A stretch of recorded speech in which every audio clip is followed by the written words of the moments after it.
Let's get it on. How's it going, everybody? Bryan Alvarez here on Wrestling Observer Live. We are here every day, Monday through Friday, noon Pacific 3 Eastern, Sundays 3 Pacific 6 Eastern, Saturday mornings with Jim Valley, 10 a.m. Pacific 1 Eastern, Sundays with Andrew Zarian. And it is Friday here on the show, and you know what that means? We got a lot to talk about here today. SmackDown is tonight. We got a number of matches, Elimination Chamber qualifiers set up for the show coming up here tonight. Of course, tomorrow is AEW Collision, and the show was taped, but we do have a lineup for the show. Last night was the TNA show on AMC. Watch that show.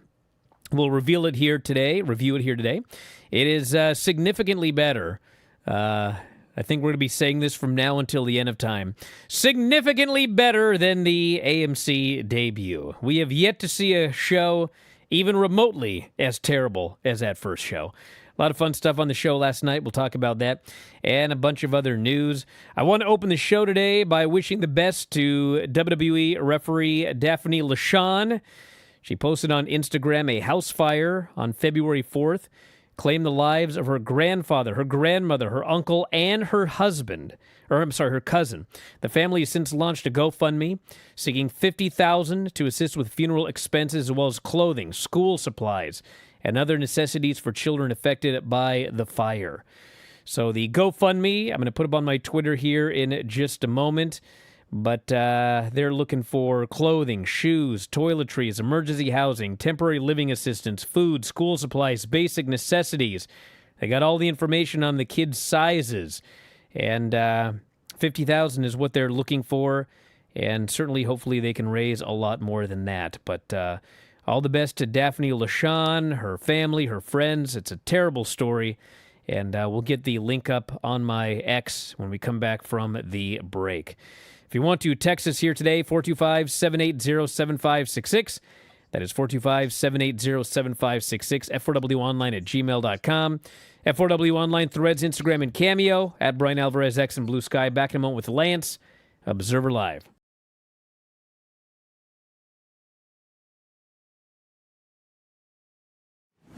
Check out this free video and make sure you hit like and subscribe. If Truth didn't have the best weekend in this company, then Mr. Iguana did.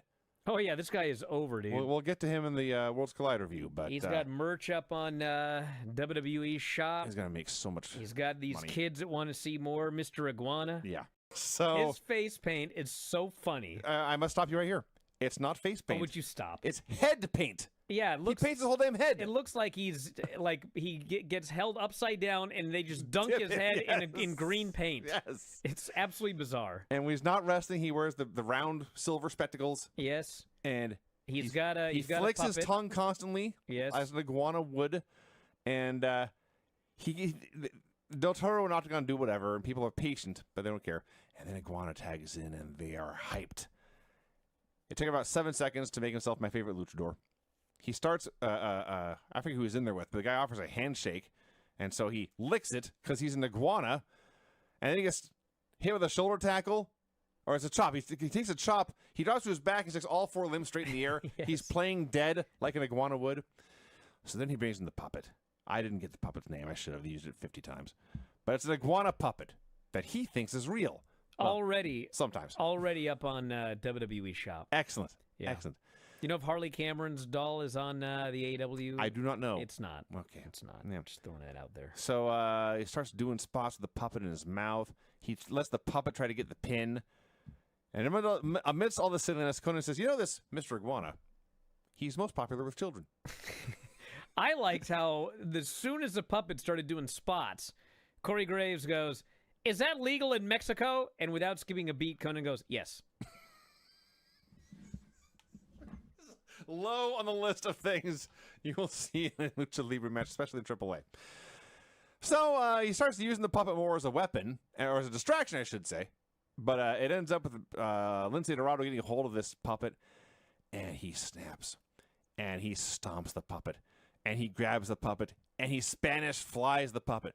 This crowd is outraged. They're pissed. They're furious. But you know he's even more pissed and furious? It got more heat than anything else maybe on the entire show, Mr. actually. Goddamn Iguana. They were who's furious. seething and his eyes are bugging out, and he snaps and just rips ass. He grabs his own lizard and is whipping these guys with it. And then they remember it's just a puppet and they stop selling. This was a very, very fun match. I liked it a lot. And there's a lot to learn here about marketing. Yeah.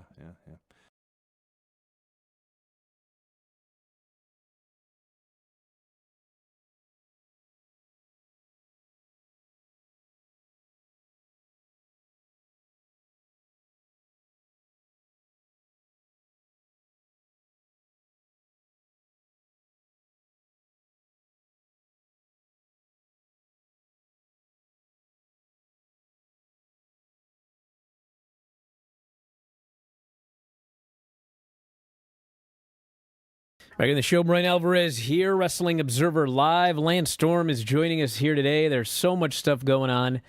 The fundraiser that I talked about before the break is up on my Twitter right now, at Bryan Alvarez. Referee Daphne LaShawn's family. There was a house fire, and her grandfather, grandmother, uncle, and cousin all passed away in the fire. And the GoFundMe is actually currently at $83,293, so they blew past the $50,000. And if you have anything you can throw in there, obviously it would be appreciated by the family and friends. So all the best to everybody involved. Horrible story. And I guess all the info is up there if you want to head up there and check it out. Very, very sad. Lance, we have a lot to get into here today. A lot of wrestling news. There's a million things going on. I think you're probably going to be leaving in the final segment as we run down the Impact show, but we have so much news, I guess we'll have to see how much of Impact I can even get to here today, because there's a lot of stuff going on. First off, SmackDown is tonight. We got a Elimination Chamber qualifier. Lash legend Tiffany Stratton and Chelsea Green. And for the men, it's Randy Orton, Aleister Black, Solo Sikoa. We also have Rhea and Io versus Julia and Kiana for the women's tag team titles. Liv Morgan will appear. She has not chosen who she's going to face at WrestleMania. And Shinsuke Nakamura versus Tama Tonga. The Observer this week talked about the Royal Rumble and WrestleMania and noted that at one point, the person scheduled to win the Royal Rumble and headline WrestleMania was actually Braun Breaker. Braun Breaker was scheduled to win the Rumble and face and beat CM Punk for the title at Mania, which is why on the Netflix debut, they did that first match, and CM Punk beat Breaker. And if you recall, when that match took place, myself and probably everybody with a brain said, well, I think what probably will happen is Braun's going to end up facing Punk at WrestleMania and winning the title. So what happened is that once Seth Rollins got injured, they decided to shuffle everything up. And they were originally going to do Cody Rhodes, Roman Reigns. And of course, they've done 2 Cody Rhodes, Roman Reigns singles matches and 1 tag over like the past 3 years. This would be the 4th WrestleMania main event involving these 2 in 4 years. And also, myself and many other people thought, do we really need to see that match for the 4th time in 3 years? And to their credit, Triple H apparently thought the same thing. And so that match is no longer taking place. Obviously now it is CM Punk versus Roman Reigns. And it is most likely going to be Drew McIntyre and Cody Rhodes for the other title. So Braun Breaker has gone from winning the Rumble and headlining WrestleMania to win the title to being eliminated pretty much number 2, and I don't know what he's going to do at WrestleMania. What's the timeline on your prediction of Braun Breaker main eventing WrestleMania? I'm pretty sure it's passed. It's passed? It would be great if it's this would have been the year. Everyone else's fault. That's the problem. Would have been great if this was the year and you just got screwed as much as Braun Breaker did. Well, my guess is that what is going to happen is Braun is going to win the title from Roman Reigns, either at next year's WrestleMania or maybe even SummerSlam or something like that. And I guess we'll see where everything goes, but Cody Rhodes, the most likely expected winner of the men's chamber, to then face Drew McIntyre at WrestleMania. So that's the update. We'll find out more as the build towards the Rumble continues on. This story, and there's a lot of stuff going on. Are you aware that your parent company, Anthem Entertainment, has filed a lawsuit against Gail Kim? I am. I read about it to try to figure out what the heck was going on, and it's a little confusing. So, as first reported by PW Insider, confirmed through documents publicly available from the Nashville Chancery Court, Anthem filed suit against Gail Kim on January 10th. According to PW Insider's report, the lawsuit stems from Kim informing Anthem, after she was released from the company, that she believes she has legal claims against them for violations of the Florida Private Whistleblower Act. Anthem has gone to Tennessee court, seeking a ruling that the dispute should be governed by Tennessee law rather than Florida law, and to declare that Kim was an independent contractor throughout her time working for the company. That could get interesting.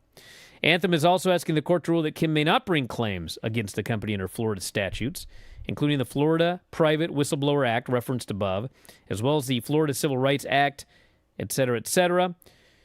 Court documents show Kim was served on January 12th at an address in Florida. And honestly, what this all entails, I have no idea. I have no idea. It's confusing because I don't recall any whistle blowing that was done. And while you said the independent contractor thing could get interesting, it's like TNA of all places, we are very much independent contractors in that we have very limited limitations on where else we can work. You know, TNA gets priority on dates, but other than that, I believe pretty much everybody is free to take independent bookings. So it's interesting. I don't know what the original whistleblowing was. Well, that's the weird thing. We now have a response, but we don't have any information about what they're responding to. So I don't know what she is claiming, but they're stating that it's just weird. Yeah, so, it seems to be. There seems to be more to come in this story. Yeah, we've jumped past the initial accusation just to the response. So something involving whistleblowing and civil rights. So whatever that is, I don't know. But that is the update there. Kota Ibushi is out of the hospital. He underwent a second surgery to assist with the broken femur he suffered in October.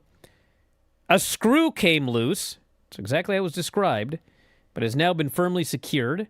He was originally supposed to be in the hospital for 2 weeks, but is able to get out in just 3 days. He said a major screw came loose. The first time 2 spots are firmly secured. Complete rest, I was told several times, Mr. Ibushi, complete rest. But he says, I'll do things my way. Oh, jeez. I'm Maybe listen to doctors. Maybe a screw wouldn't have come loose. I'm grateful, truly grateful, that I'm allowed freedom in my rehab. Thank you for the surgery. Thank you, everyone. Thank you, AEW. So, yeah. I'm never confident when a wrestler says, no, doctor, I'm going to do things my way. But that's what he said. So, all the best to Kota Ibushi. So, 2 months to go before WrestleMania 42. It appears John Cena will not be part of this year's Hall of Fame class. It looks like Stephanie's got to get top billing. Well, I think it's also smart to save him. Let the absence make the heart grow fonder for a little bit longer. So he's going to go in Saudi? Well, he could go the year after that if he wanted to. Come on, people will forget about the guy by then. Oh, yeah, they'll Let's never get mention this him over again. with quick. So anyway, it looks like he's not going in this year. But yes, maybe next year. It says here that, according to Dave, might be the landing spot for the eventual induction next year's Saudi Arabia, Riyadh. I'm sure he's in the same boat as The Rock, that when his schedule allows and when he would like to go in, he'll go in. Big E considers himself retired from the ring. People have been asking, and he finally just said, "I'm content." In wrestling, they always say never, but right now, I am retired, and that for me is it. So I'm focused on other things right now. So he talked about how life has been good, and he's doing other roles in broadcasting, something he was not on his radar when his career was wrapping up, but he's very much enjoying it. All the best to Big E. Let's keep him safe. Back in a moment with more Observer Live.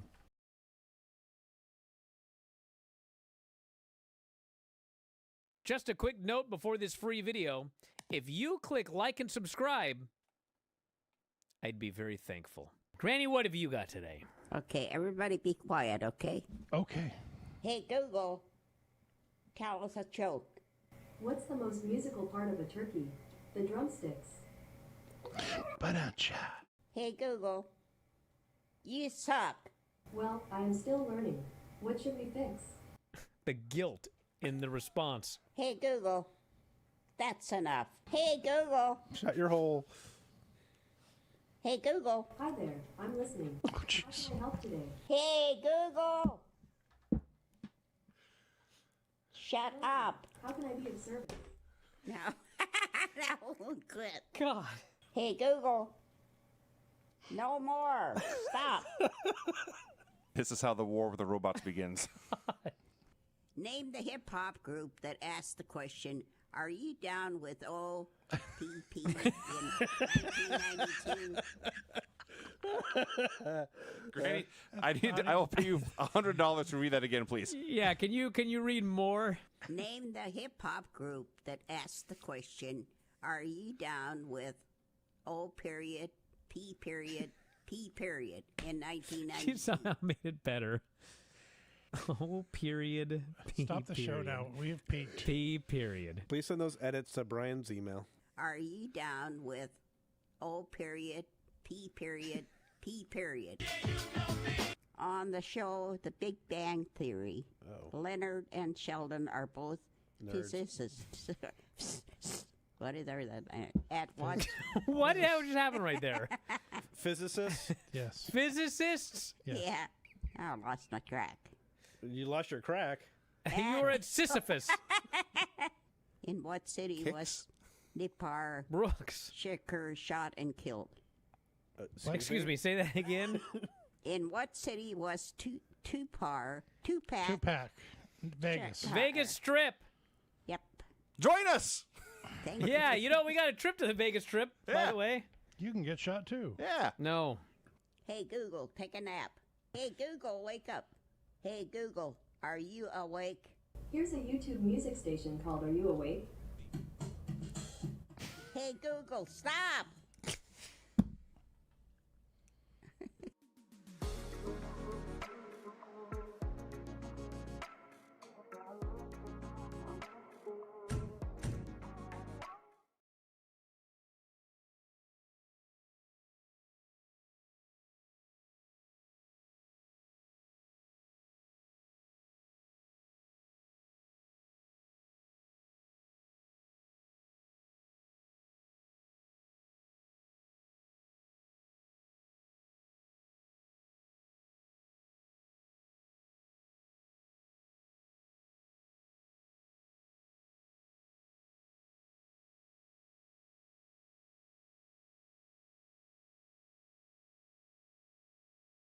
Back at the show, Bryan Alvarez here, Wrestling Observer Live. Lance Storm joining us here today. I got a bone to pick with your company in a minute, Lance. But Okay. I'll get to that in a minute. I don't do a lot of ratings discussion unless there's something actually interesting. Like when Nielsen changed everything around and now wrestling shows are doing better. That's interesting. And this is kind of interesting. The Tuesday NXT did 629,000 viewers in a .08. So the viewership was down 7%, and the 18 to 49 was exactly the same. Now, normally this wouldn't be a story at all, but, dude, they promoted for 3 weeks that a brand new NXT champion they promised you a brand new NXT champion in a ladder match on this show. There was all the discussion about Ava. Ava's gone. What's going to happen? How are they going to explain it? Like, I was more interested in this NXT show than any show in a long time. And it actually went down. Ava's So- a draw, dude. But I mean, then we should at least, it should be an interesting thing, like where she's at. Like, let's say who's a draw in WWE? Roman Reigns? Let's say we found out on, let's say Roman Reigns was going to headline WrestleMania. And 3 weeks before WrestleMania, we find out he quit. And it's like, oh my God, he quit? You know, everyone would be talking about it. And then it'd be like, well, how are they going to explain this? WrestleMania's in 3 weeks. Like, what are they going to do? This would be like the following week's Raw or SmackDown or whatever going down after that happened. It's inconceivable. So anyway, that was weird, dude. Like, people didn't care about Ava. They didn't care about that title. I mean, the show sucked of late, but you'd think something would have helped. And it was better this Tuesday, if we're being fair. We have a sitting U.S. Senator. A sitting U.S. Senator, Ruben Gallego, a Democratic senator from Arizona, actually went on Twitter and wrote, Tony Khan, it's time for AEW to solidify a huge fan base. Bad Bunny, love wrestling, need him to make some appearances. Just no stretcher match. What? There was nothing else going on in Arizona? He's tweeting for Tony Khan to bring in Bad Bunny? And is apparently unaware that Bad Bunny has wrestled quite a bit. And Bad Bunny is, he's going to end up back in WWE very soon. Sooner rather than later, everybody. Just so y'all know. Ric Flair also, and I was. There's so much stunning news today.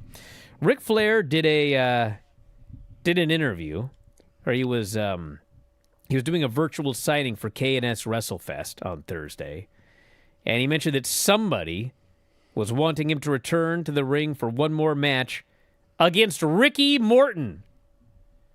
And he didn't say who, but he did say that they were, quote, way off on financial terms. And later he tweeted, as only Ric Flair can, he capitalized every word randomly. It wasn't randomly. It was every word. First, let me clear something up. I will never wrestle again. And then he went on to do some promotions. So, Well, that's probably for the best. I mean, it is, but, you know, Flair, like 25 years ago, did that promo saying, I will never retire. And then he had his retirement match, and it frickin' sucked. And this is no joke, everybody. He died twice. Well, you say that as a joke, but like if I recall correctly, he had some serious health issues. And, you know, when they were like checking him out, they were like, you know, you've had a heart attack. And he was unaware of this. Apparently, he'd had a heart attack that he didn't know about. And it is believed that it probably was in his last match when he basically died. And the match was hideous. And when it was over, you know, he was like, well, you know, I didn't eat, I didn't drink, I drank too much. And he was talking about trying to do it again. So thankfully, apparently that's now off the table. But yeah, I saw a screen grab of him mentioning it, and Charlotte chiming in saying, "No, never." Yeah, probably best. Well, there's some other news, but I wanna make sure we have time for this. Lance, you don't have to comment too much if you don't want to. I don't want you to get in trouble. But maybe you have something. Maybe you'll just say, you know what, Brian, you're right. I've never said that ever in my life. Yes, you have. Rarely, but you have. I hate Feast or Fired. Okay? Now, I will say I hate the way it's currently done, but I think that there's a way to do it where I wouldn't hate it, okay? So listen.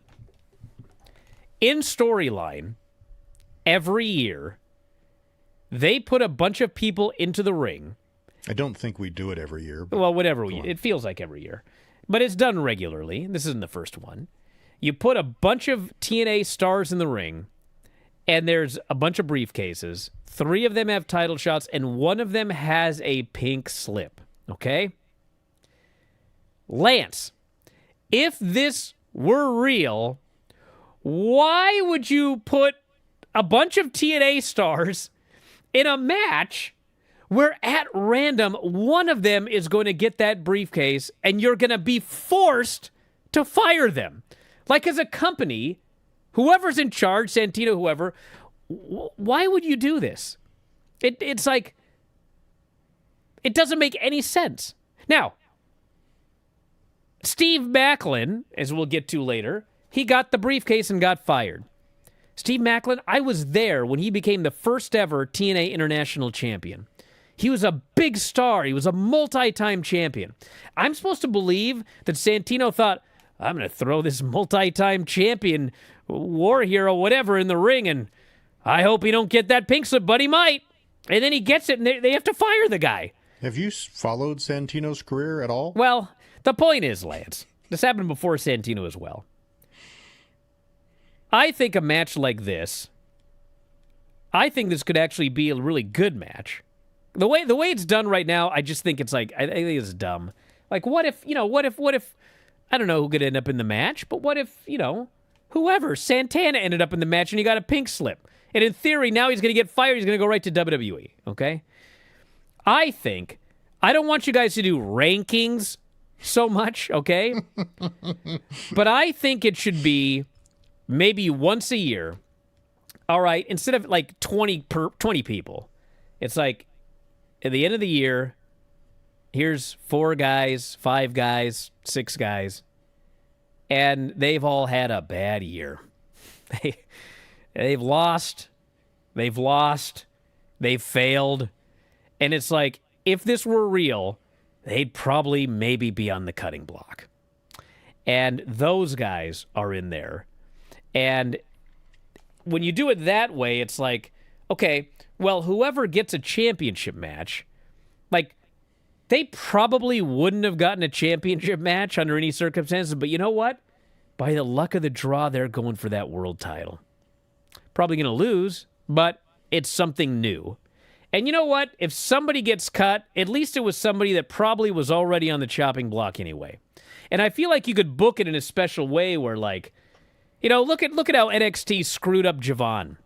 It's like, guy was there for 18 months. He was super over. He never won anything. Every time he had a big match, he failed, okay? Well, if this was part of his storyline, where after a year of trying and failing, getting beat, it's like, you know what? You're in feast or fire this year, brother. You're on the chopping block, but now this is your last chance. And he gets the briefcase with the world title. And, like, everybody knows he's great, but, like, he's been screwed here. This guy screwed him there. Well, he got that briefcase, and he goes on and he wins the world title. That's, like, a cool story. But I just feel like, every now and then at random, you take a bunch of... It's like a battle royal. There's like 20 people. So they're not all losers. There's, like, a lot of good wrestlers in Feast or Fired. And for some reason, one person, as an owner, you're forced to fire that person, even if you like them and you had plans for them, and they're like a great wrestler, and you don't want them going to AEW. So that's my thoughts on Feast or Fire. Yeah, my cyborg brain agrees with you in that regard, but I think, I don't know if unfortunately, sorry, I think the wrestling world has accepted the concept and likes it now because there's stakes. It's much like, why would you use a random draw Royal Rumble to determine who is in the biggest title match of the entire year? Like, it really doesn't make sense, but it works and it draws. Sure. And I think Feast or Fired, obviously not as big of a draw as the Royal Rumble, but I think it does work and people accept it and they find it intriguing, so we do it.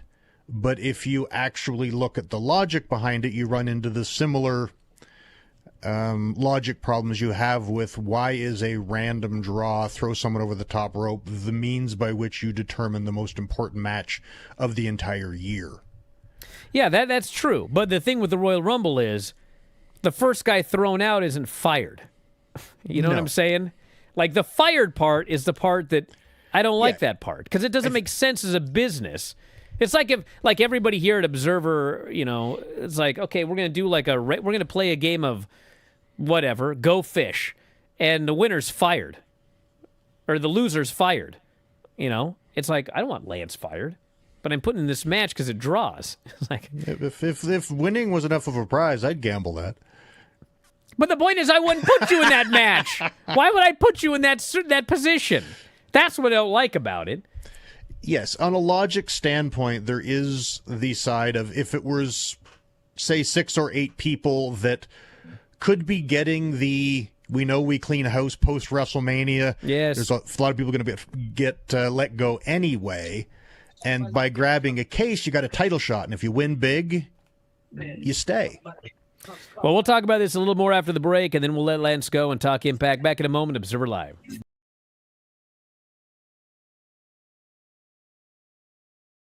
Just a quick note before this free video. If you click like and subscribe, I'd be very thankful. Okay, can everyone hear it? Yeah. There's a mystery bell at Granny's house. She can't hear it. Take off your headphones for a second. I had them on wrong anyway. Okay. I can't get them on right. What? Take them off and listen. You have it in your elbow? Is the fan on a computer? Nothing. All right. Well, this is going to be an exciting show. Gonna have bells ringing through the whole thing, and it's every week. It's got to be me. Do you have a neighbor that's an ice cream man No, practicing out there? I got a neighbor that smokes marijuana. I'm sure you do. I guess Whatever that noise is, I mean, it's still going. Yeah, it's not going to stop, dude. Brian, do you want me to get off here and go see if open the door and see if there's anything out there?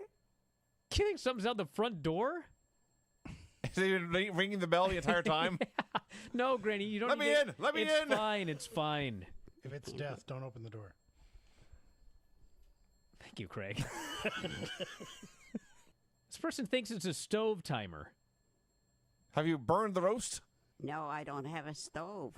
You want me to just get off here? No. We're going to barrel through it. I'd love it. You're not even doing anything. Granny, Nick says that you've got an old-fashioned analog alarm clock in Terry's bedroom. I don't know. I got a new alarm clock, battery operated. Is that what she meant? Well, whatever it is, it's going haywire right now. Oh, it might be my alarm, You think? but it's way back in the bedroom. Don't worry about it right now. But when the show's over, you might want to go... That's what it is. Okay. Solve the mystery. Is there a reason you didn't turn it off when it started ringing? Well, I wasn't in there. I didn't. Duh. I took a nap. I took a nap and set the alarm. I thought I shut it off, but I probably didn't. No. You probably didn't. That's life. I would say with a good deal of certainty that you didn't turn it off. Brian, that's life around here. Yeah, I'm well aware. I do the show with Dave, too. Say, Hear all sorts of things in the background. did I do that? You know, Yeah, you did do that. or I thought I did that, but I didn't. in there. I wake up and I see lights on, and I say, I didn't turn those lights on. What's going on? Maybe the place is haunted. Could be. Okay. It's my brain that's haunted. Well, I hope not.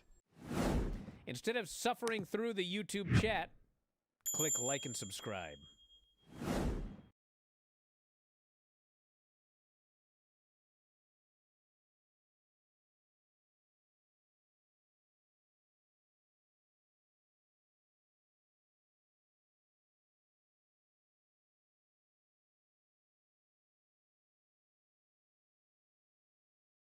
You know, Lance, the other thing if you use losers, so to speak, is that then it makes sense that you even try to get a briefcase. Because if you have, for example, like Steve Macklin's a great example. Steve Macklin's he's won multiple titles in TNA. Including the world title. Yeah, and it's like, okay, well, you're in this match. You're going to take a risk to get a briefcase for a title shot. You're Steve Macklin, dude. You're going to get a title shot in 2026 one way or the other. I mean, it's not like your chances of getting a title match are zero. Why would you even take the risk? But if you are a loser, if, for example, it's Feast or Fired, here's the 6 guys with the worst records of the year, and none of them have also ever gotten a title shot. Not once. They've never been in contention for a title. Well, now there's incentive. You know what? I might get cut anyway. Yes, but it would be far less of a draw in that case, and I think fans like it. I will not argue the logic behind it, but I think with stars being in it, fans are intrigued. How about if he called it feast or find? The loser has to give him all, and he's I don't in think poverty. fans would care if there was a fake fine attached. Feast or effed? You're like just in really big trouble. No? No. There's got to be some way to avoid this firing thing. One last thing here. Kelly Kincaid departing WWE later this month. She announced as of Valentine's Day, she will no longer be under contract with WWE. And I don't want to speculate here, okay? Even though it sounds like I am. But I heard about Ava, and what I was told is that one of the reasons that she did not renew her contract is it was very similar to what happened with Jasmine Nix, in that she was making X amount of money. She'd been there for a long time, and they weren't offering her like a big raise. And she didn't want to keep doing it for the money she was making. And it could possibly be the same thing with Kelly Kincaid. I mean, this has happened in NXT with people who, they want to make, I mean, if anything, you want to at least get something of a raise. You've been there for a long time and you've done the work. And, Jasmine Nix, she was offered a raise, but not much. And she was like, I'm out of here. I can make more somewhere else. So Ava, I'm sure it was more than just she wasn't given a substantial raise or offered a substantial raise. I'm sure she had some other issues probably as well. But I think Jasmine, too, mentioned a lot of injuries. Well, and yeah. If the job isn't rewarding enough and the pay isn't rewarding enough for the downsides that you view in it, then by all means, you're free to go find something that makes you happy. All right, Lance. Well, I'm going to review this TNA show. If you want to sit around and listen, you can. But I'd bet rant you'll probably, more. No, actually, I like the show. I don't think there was anything. Actually, I should keep you on for all the things that I'm angry about, which is what you don't want to be on for. But I will say one thing before you go, Lance. Sure. Will you tell Tommy to do something with Jada Stone? God! Dude, they did Drifter and Jada Stone versus Ali and Tasha Steelz, okay? How was that match not doing something with Jada Stone? Because I watched it. Listen, part of it, Lance, I'll be fair. I got PTSD from Javon, okay? I watched this match, and Jada, she's obviously not like... This is one of her first appearances on the main show, and she looked like $1 million. Dude, she looked incredible. Yes. And, like, the fans... doing something with her. The fans are going crazy for her. And, like, everything she does looks great. She's so athletic. And, like, these fans are dying for, like, she's gonna do it! And then they beat her.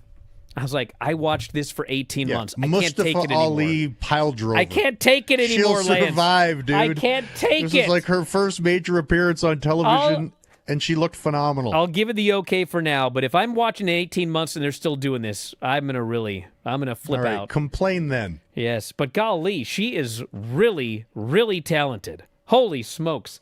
And she is tiny. She looks smaller than Zelina. How tall is she? I don't know, but she's not a large woman. But this was her first showcase, and she looked awesome. So She did look awesome. That was why I was angry. Then they beat her. Stop beating people. I don't want to see anyone beaten ever again. That's what I've decided. We Nope. can't beat anyone? Nope, I'm done. I'm done with this beating people thing. We're just going to do time limit draws Yep, now if forever? they're liked, I want everyone to win. Jesus. It doesn't have to be forever. Just give us like a month of like everyone who's over wins for like a month. Then we can go back to making all these fans miserable again. Just 1 month. That's all I ask. All right. You want to go? Yeah, have a good weekend. All right, get out of here. Goodbye. Bye. All right. The show opened up with Trey Miguel and Adam Brooks. And this is a good match. Adam Brooks is he's worked all over the place. He's an Australian worker. And he's done some Ring of Honor, and I think he was just in the Battle Riot. And he faced Trey Miguel. They had a very good match. They gave Brooks a lot. And finally, in the end, Trey hit a reverse Rana, his lightning spiral for the pin. And I don't think Adam Brooks is signed anywhere, so hopefully they do more with him because he looked really good here. And then Stax showed up, and he lays out Trey with the belt, and Ariana acts like she's very upset with him. We had the Righteous versus Tommy, 2 Scoops, and TW3. Do I need to tell you anything else? The fans did not care about the Righteous one bit. All they wanted to do was chant for 2 Scoops. And they chanted, "Scoop, scoop, scoops." And, of course, his team lost quickly. It was a squash. And then afterwards, Vincent cut a promo.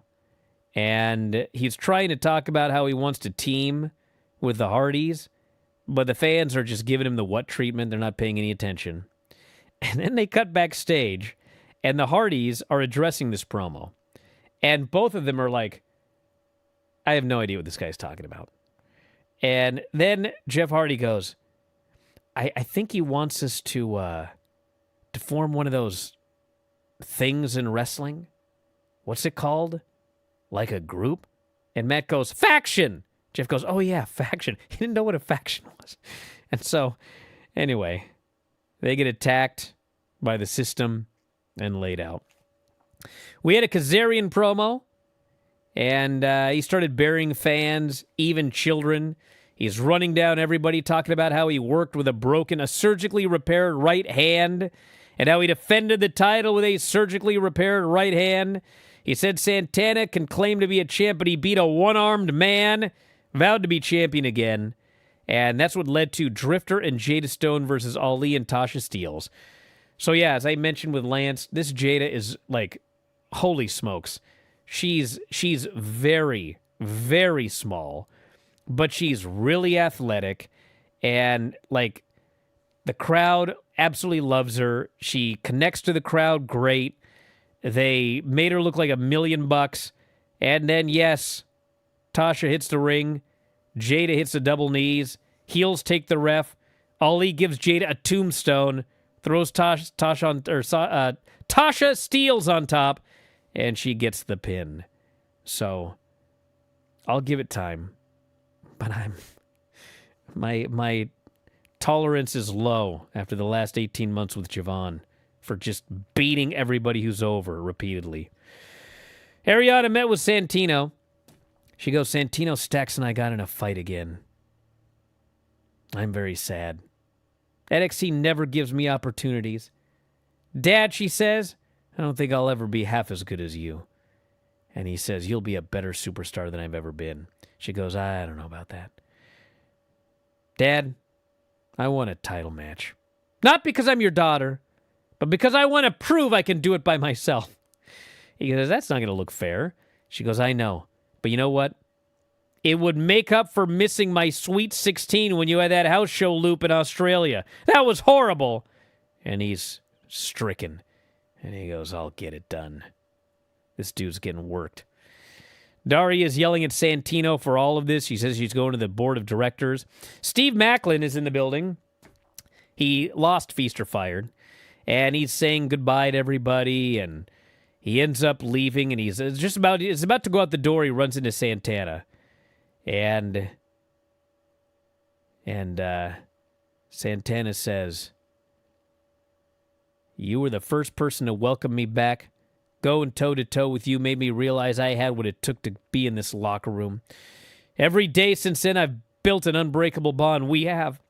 And I want to thank you for what you've done to this place. Thank you for being so selfless. And they hugged, and Santana says, see you down the road. By the way, prior to this, Macklin had cut this incredible promo. He's crying. He's so sad he's been fired in this unfair match. And he goes to leave, but then he returns and he beats the hell out of Santana. And security separates them. They drag Macklin out of the building as he's screaming that he's been too selfless. So it sounds like this guy ain't going to be fired. Santana's going to demand he be rehired so he can beat him up. The old school angle. We had Rachel Leigh and Tessa Blanchard, which of course Tessa won quickly. We had a wacky, I'm talking wacky, Ryan Nemeth video with Mara Sade at a stadium. He wants to prove he's a better athlete, so They do the old Mr. Perfect. She throws a football and then sprints down the field and catches it. They're playing horse, and she beats him and then ends up super kicking him, and the ball flies, and it's her trick shot win. It was very wacky, but it was fun. BDE ran into Eric Young. Eric Young basically tries to recruit him, tells him he's going to give him the opportunity of a lifetime. BDE is not interested. Young flips out. He says, next week, you're going to give me your answer, and it better be the right one. Indy Hartwell, Lei Ying Lee, and Zaya Brookside against Elegance Brand. This was Ash's first match back since she took her medical leave. And, of course, everybody interfered. There was Mr. Elegance. There was a concierge trying to throw glitter. He got it in Mr. Elegance's eyes. It was impossibly goofy by design. And then Zaya rolled up Heather and pinned her. So it looks like they will be getting a tag team title shot. And then, of course, you know how it goes. Heels attacked the baby faces and laid them out. If there's one thing everybody likes in this business lately, it's heat.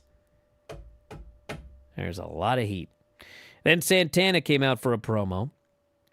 And he basically cuts a promo on Macklin. Tells him, next time you better stab me in the chest. The system hits the ring. They attack him. Eddie's about to hit him with the belt when the Hardys run down to make the save. They get jumped by the system. And then who should make his return as a babyface? But former system member Moose. And he helps clear the ring. And it ends up with everybody outside. Moose is in the ring. Bear Bronson tries to attack him. Moose grabs this guy, and he lifts him up with ease into powerbomb position, throws him over the top rope on everybody on the floor. And believe it or not, a babyface stood tall to end this show. And on top of that, the match of the century is coming. Bear versus Moose. Coming to a TNA Impact or pay-per-view near you. Overall, pretty good show.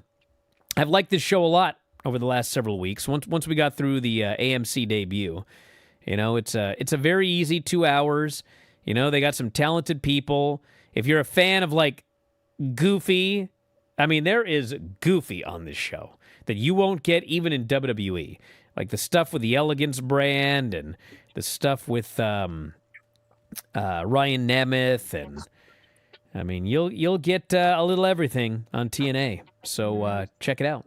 And we'll be back in a moment to wrap it up. Wrestling Observer Live.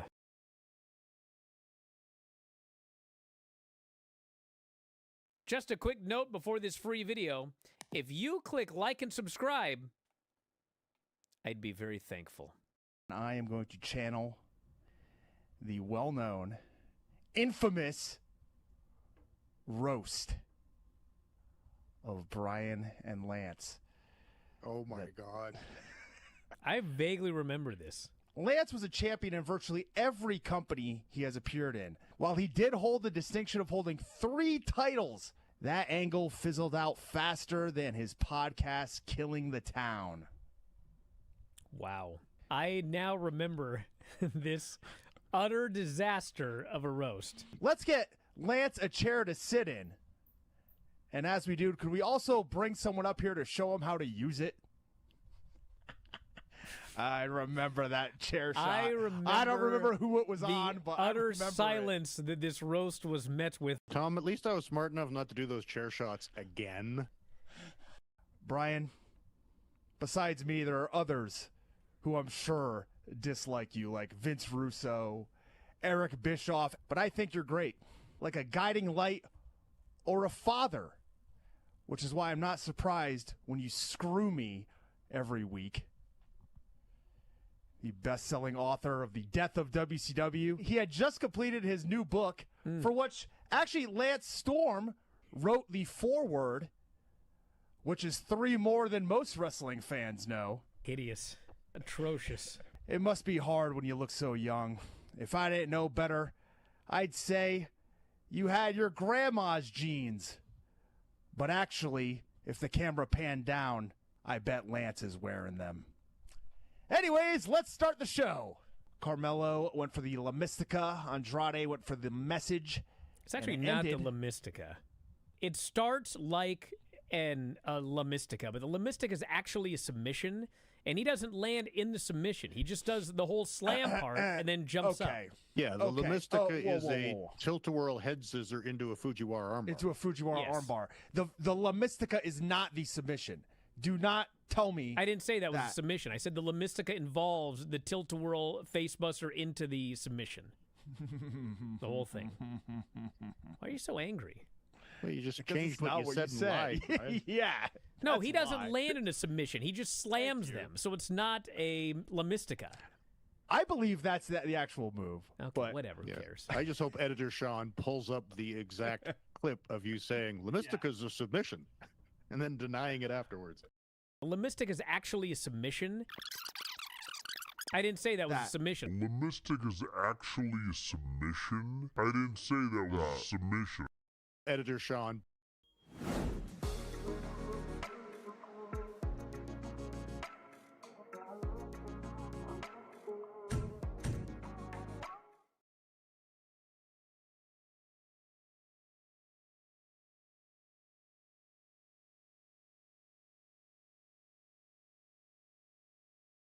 Starting the show, Bryan Alvarez here, Wrestling Observer Alive. Want to mention quickly, Mercedes Moné is set to defend one of her titles in Winnipeg the night before AEW presents Dynamite in the same city. She will defend her Winnipeg Pro Wrestling Women's title at WPW Fight at the Museum, scheduled for March 31st at the Manitoba Museum. AEW is in Winnipeg the following night, April 1st, for Dynamite at the Canada Life Center. So she's back and defending belts. We'll see where this goes from here. Also, if you are going to Las Vegas for WrestleMania, you should attend the F4W Observer Convention. It will be over WrestleMania weekend. We got live podcasts, Q&As. We have got meet and greets. We have got suite parties. We have got watch parties. We've got a dinner at Texas Day, Brazil. All sorts of great stuff. And the tickets are available now. Some of them will sell out, so I would recommend going up and grabbing it if you're going. F4WOnline.com/Vegas is the address. That is F4WOnline.com/Vegas. Don't you dare miss it, as they say, because it's going to be a lot of fun. So we're going to wrap it up from here. I'll be back later on this weekend with Vinny. We'll talk SmackDown tonight, as well as AEW Collision. I'll be back this weekend with Dave as well. A lot of big shows coming up. Enjoy the Super Bowl if you're one of those people that watches, football or whatever. And that's it. So thanks very much, everybody. We'll talk to you next time. Wrestling Observer Live.